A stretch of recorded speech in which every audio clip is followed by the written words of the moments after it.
Secret Service members so wised up on the ground. Soon we all were knowing just what they had found.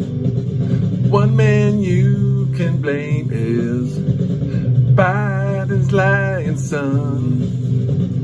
What a blunder, it was Hunter who dropped cocaine.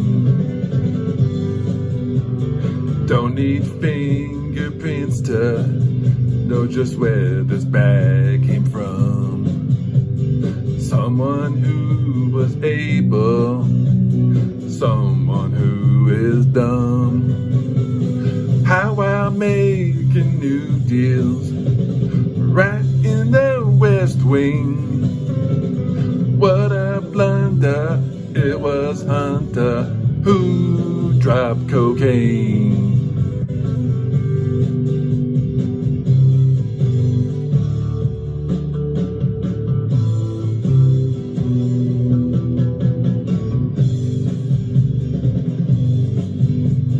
During his time staying, coke's found on the floor.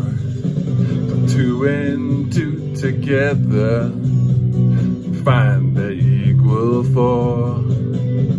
Soon they stop their probing, because it appears it was Hunter